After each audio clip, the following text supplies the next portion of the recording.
here is a question for you. Do you think you should pay for other people to have sex? If the answer is no, watch this next story because it might just change your mind. I have to start by saying this is a huge topic. It's not as simple as the 4.5 minutes or so that this story on news sums it up to be. My friend Mike Pullman was the person interviewed in this story. He was the brave guy who put himself out there to share his experience of his first time. There's not many people out there who can probably say the same thing. But there are a few bones I have to pick with the way the story was told. There's nothing that I feel question about the perspectives that Mike shared. It was his own story. It's obviously going to be from his perspective, but the way the story was told by the journalists, I feel missed a few points and misdirected a few others. So one of the major things that I see as an issue with this news story was the fact that they only focused on the physical sex. They only talked about the story as this guy, Mike, losing his virginity, and the fact that for disabled people that experience is obviously huge, just like it is for everyone else. But the problem is, sex is associated to, but also very different from, the experience of intimacy. And intimacy is the bigger picture that disabled people lack the most. There are a lot of positive things that come out of sex and intimacy. There's so much research out there about the benefits of sex, and the reality is the majority of disabled people miss out on that. And those are the things that were really not at all addressed in this article. The only time anything other than the word sex was used was when they interviewed the brothel owner, and she talked about touch and intimacy and these other aspects associated with the experience of sex. Next big thing that I feel like they only focused on was the guy's perspective. And obviously, because the story was being told by Mike, it is a guy's perspective, but the reality is a lot of women out there with disabilities who are in the same position. They want to be able to experience sex and intimacy and all of those other things that a lot of guys do, and it's not often that our stories get shared. In this case, I feel like the story would have been told better if it had the more balanced perspective of a male and a female voice in terms of the experience of a disabled person, because men and women do obviously have similarities in the experience of sex and intimacy, but we also have differences in perspective.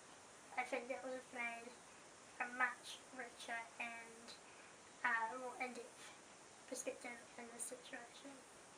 As for the perspective of the disability organisation, CCS, the representative that spoke, I obviously understand their perspective around why it's not a good idea, that it should be a government concern or responsibility to enable people to be able to access sex through financial assistance, but the reality is this comes back to a much bigger issue. The reality is sex is such an issue for disabled people to be able to access, and relationships and intimacy and all of those other things, because sex and all of that kind of stuff is still kept separate from disabled people. There are a lot of disabled people out there who don't attend sex education classes because they're assumed not to be sexual, so they don't learn and get to share in that learning process and experience. The other broader aspect is that a lot of able-bodied mainstream people also have inadequate sex and intimacy knowledge.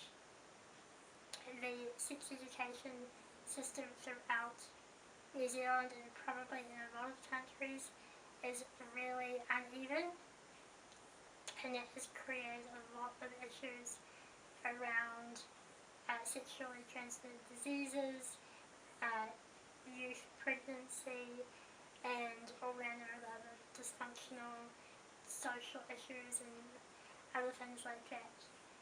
And so this whole discussion around disabled people wanting to access sex is that it links to a lot of other things.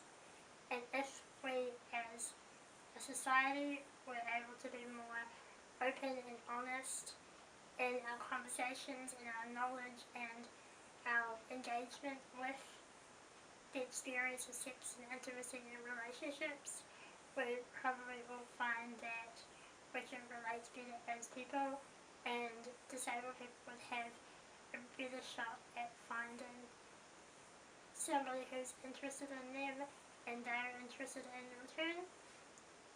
And there'll be a lot less shame and stigma around being sexual, whether that's going to a professional sex worker or sex therapist or surrogate or whatever role it is that fills that space, whether it's having a boyfriend or a girlfriend or somebody that you meet socially as a sex partner.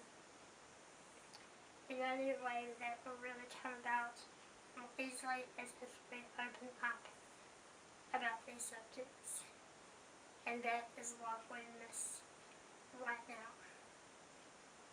So people like me and Mike and many others in our own way need to stand up, step up, and talk about these things.